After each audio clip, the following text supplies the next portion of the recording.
ನಮಸ್ಕಾರ ವೀಕ್ಷಕರೇ. ಚುನಾವಣೆಗಳ ಬೆನ್ನಲ್ಲೇ ಮತ್ತೊಮ್ಮೆ ಕೇಂದ್ರ ಸರ್ಕಾರದ ಕ್ರಾಂತಿ ಶುರುವಾಗಿದೆ. ಈ ಬಾರಿ ಇಟ್ಟಿರೋ ಹೆಜ್ಜೆ ಅಪ್ಪಟ ದೇಶ ಪ್ರೇಮಿಗಳಿಗೆ ಯಾವ ರೇಂಜ್ಗೆ ಖುಷಿ ಕೊಡುತ್ತೋ ಅಷ್ಟೇ ದುಃಖವನ್ನ ಬಿಜೆಪಿ ವಿರೋಧಿಗಳಿಗೆ ಕೊಡ್ತಾ ಇದೆ. 2025 ಆಗಸ್ಟ್ 15ರಂದು ಪ್ರಧಾನಿ ಮೋದಿ ತೊಟ್ಟಿದ್ದ ಸಂಕಲ್ಪವನ್ನ ಇನ್ನೊಂದು ಹಂತಕ್ಕೆ ಅಮಿತ್ ಶಾ ತೆಗೆದುಕೊಂಡು ಹೋಗ್ತಾ ಇದ್ದಾರೆ. ಇದಕ್ಕಾಗಿ ವಿಶೇಷ ಕಮಿಟಿ ಕೂಡ ರಚನೆ ಆಗಿದೆ. ಆಲ್ ಓವರ್ ಇಂಡಿಯಾ ಈ ಪ್ರಕ್ರಿಯೆ ಭರದಿಂದ ಸಾಗಲಿದೆ. ಯಾವ ರೀತಿ ಈ ಆಪರೇಷನ್ ನಡೆಯುತ್ತೆ, ಯಾವ ಸ್ಥಳಗಳ ಮೇಲೆ ಗಮನ ಹರಿಸ್ತಾರೆ, ಯಾರನ್ನೆಲ್ಲ ಟಾರ್ಗೆಟ್ ಮಾಡ್ತಾರೆ, ಹಾಗೂ ಇದಕ್ಕೆ ವಿಪಕ್ಷಗಳ ಕಡೆಯಿಂದ ಯಾವ ರೀತಿ ವಿರೋಧ ಬರಬಹುದು, ಇದೆಲ್ಲದರ ಲೆಕ್ಕಾಚಾರ ನಡೀತಾ ಇದೆ.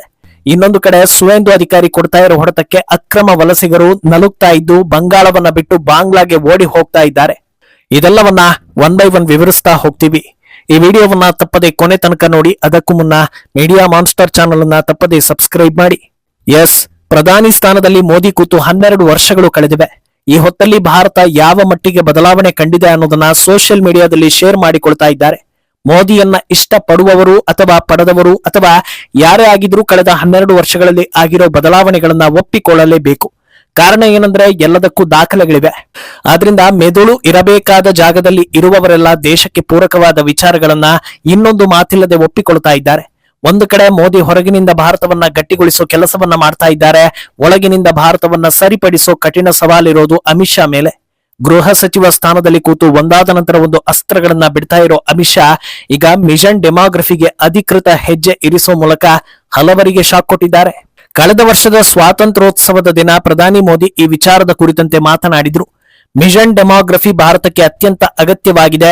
ಈ ಬಗ್ಗೆ ಕೇಂದ್ರ ಸರ್ಕಾರ ಗಮನವನ್ನ ಹರಿಸಿ ಆಕ್ಷನ್ ತೆಗೆದುಕೊಳ್ಳಲಿದೆ ಅನ್ನೋದನ್ನ ಹೇಳಿದ್ರು.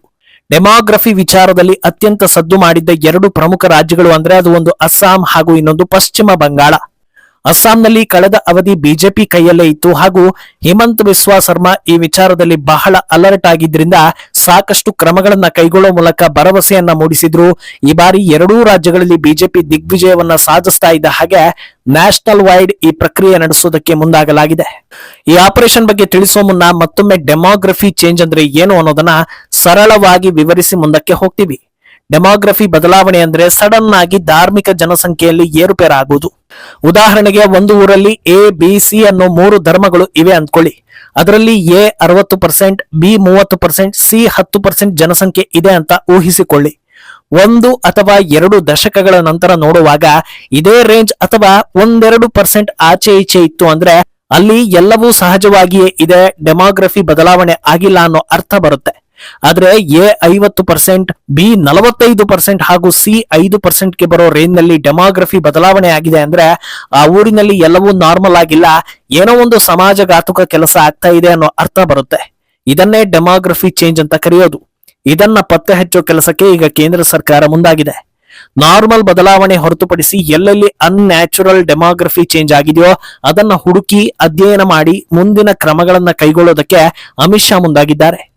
ಇದರ ಅಧ್ಯಯನಕ್ಕೆ ರಚನೆಯಾಗಿರೋ ಹೈ ಲೆವೆಲ್ ಕಮಿಟಿಯನ್ನ ರಿಟೈರ್ಡ್ ಜಸ್ಟಿಸ್ ಪ್ರಕಾಶ್ ಪ್ರಭಾಕರ್ ನವಲೇಕರ್ ಮುನ್ನಡೆಸಿದ್ರೆ ಮಾಜಿ ಐಎಎಸ್ ಆಫೀಸರ್ ದುರ್ಗಾಶಂಕರ್ ಮಿಶ್ರಾ, ಮಾಜಿ ಐಪಿಎಸ್ ಆಫೀಸರ್ ಬಾಲಾಜಿ ಶ್ರೀವಾಸ್ತವ ಹಾಗೂ ಎಕನಾಮಿಸ್ಟ್ ಡಾಕ್ಟರ್ ಶಮಿಕಾ ರವಿ ಈ ಕಮಿಟಿಯ ಮೆಂಬರ್ಗಳಾಗಿರ್ತಾರೆ.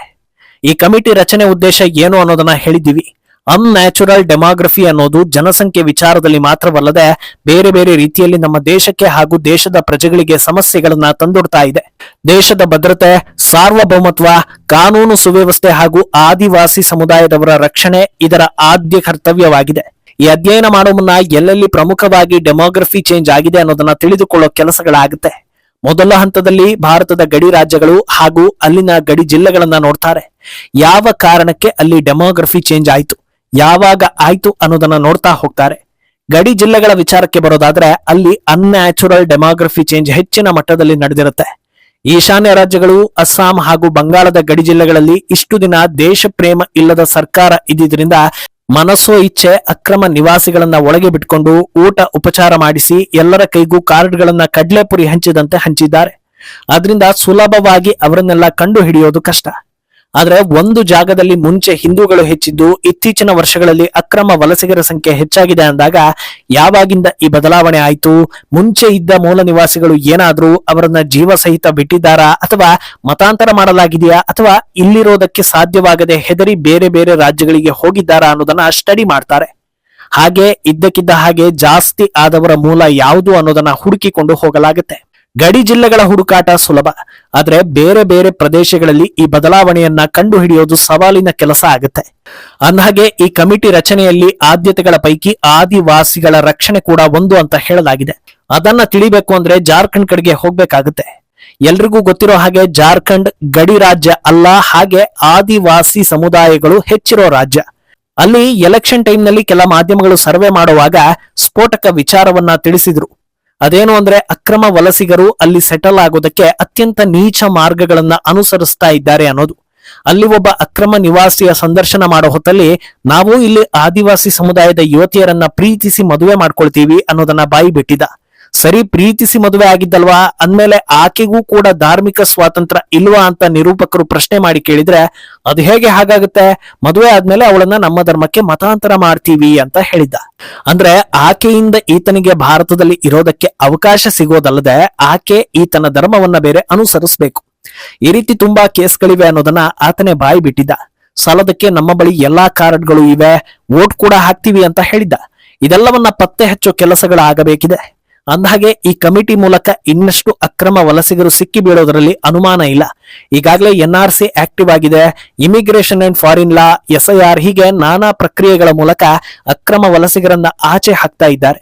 ಆ ಕೆಲಸಕ್ಕೆ ಇದು ಒಂದು ದಾರಿ ಮಾಡಿಕೊಡುತ್ತೆ. ಅಷ್ಟೇ ಅಲ್ಲದೆ ಅಕ್ರಮ ವಲಸಿಗರ ಹೊರತಾಗಿ ಎಲ್ಲೆಲ್ಲಿ ಡೆಮೋಗ್ರಫಿ ಬದಲಾವಣೆ ಆಗಿದೆ, ಅದಕ್ಕೆ ಕಾರಣ ಏನು, ಅದು ನ್ಯಾಚುರಲ್ ಅಥವಾ ಅದರ ಹಿಂದೆ ಬೇರೆ ಏನಾದ್ರೂ ಕರಾಳ ಇತಿಹಾಸ ಇದೆಯಾ ಅನ್ನೋದನ್ನ ಕೂಡ ಬಯಲು ಮಾಡಲಾಗುತ್ತೆ.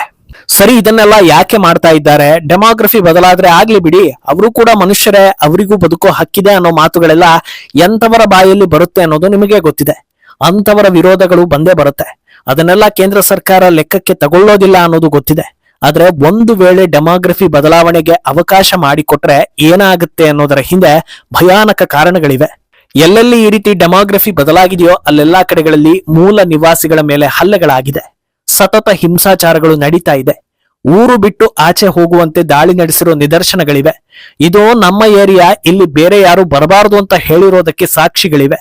ಅಂತ ಜಾಗದಲ್ಲಿ ಮೂಲ ನಿವಾಸಿಗಳು ಎಲೆಕ್ಷನ್ಗೆ ನಿಂತ್ರೆ ಹೀನಾಯವಾಗಿ ಸೋತಿರೋದಕ್ಕೂ ಕೂಡ ದಾಖಲೆಗಳಿವೆ.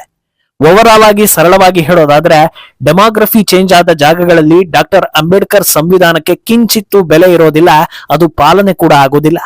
ಇದಕ್ಕಾಗಿ ಇಷ್ಟೆಲ್ಲಾ ಹೋರಾಟ ನಡೆಸೋದಕ್ಕೆ ಅಮಿತ್ ಶಾ ಹೆಜ್ಜೆ ಇರಿಸಿದ್ದಾರೆ. ಇನ್ನು ಇತ್ತ ಬಂಗಾಳದಲ್ಲಿ ಅಕ್ರಮ ವಲಸಿಗರನ್ನ ಸುವೇಂದು ಅಧಿಕಾರಿ ಬಿಟ್ಟು ಬಿಡದೆ ಕಾಡ್ತಾ ಇದ್ದಾರೆ. ಓಪನ್ ಸ್ಟೇಟ್ಮೆಂಟ್ ಕೊಟ್ಟಿರೋ ಸುವೇಂದು, ನೀವಾಗೆ ಓಡಿ ಹೋದ್ರೆ ಬಚಾವ್ ಆಗ್ತೀರಾ, ನಮ್ಮ ಕೈಗೆ ಸಿಕ್ಕಿದ್ರೆ ಕಠಿಣ ಆಕ್ಷನ್ ತೆಗೆದುಕೊಳ್ತೀವಿ, ಯಾರನ್ನು ಸುಮ್ಮನೆ ಬಿಡೋದಿಲ್ಲ ಅಂತ ವಾರ್ನಿಂಗ್ ಕೊಟ್ಟಿದ್ದಾರೆ. ಇದರ ಬೆನ್ನಲ್ಲೇ ಸಾಕಷ್ಟು ಅಕ್ರಮ ನಿವಾಸಿಗಳು ಗಂಟು ಮೂಟೆ ಕಟ್ಕೊಂಡು ಹೋಗ್ತಾ ಇರೋ ವಿಡಿಯೋಗಳು ಎಲ್ಲಾ ಕಡೆ ವೈರಲ್ ಆಗ್ತಾ ಇದೆ. ಮುಂದೇನಾಗುತ್ತೆ ಅನ್ನೋದನ್ನ ಕಾದು ನೋಡ್ಬೇಕು. ಈ ಬಗ್ಗೆ ನಿಮ್ಮ ಅಭಿಪ್ರಾಯವನ್ನ ತಪ್ಪದೆ ಕಮೆಂಟ್ ಮೂಲಕ ತಿಳಿಸಿ.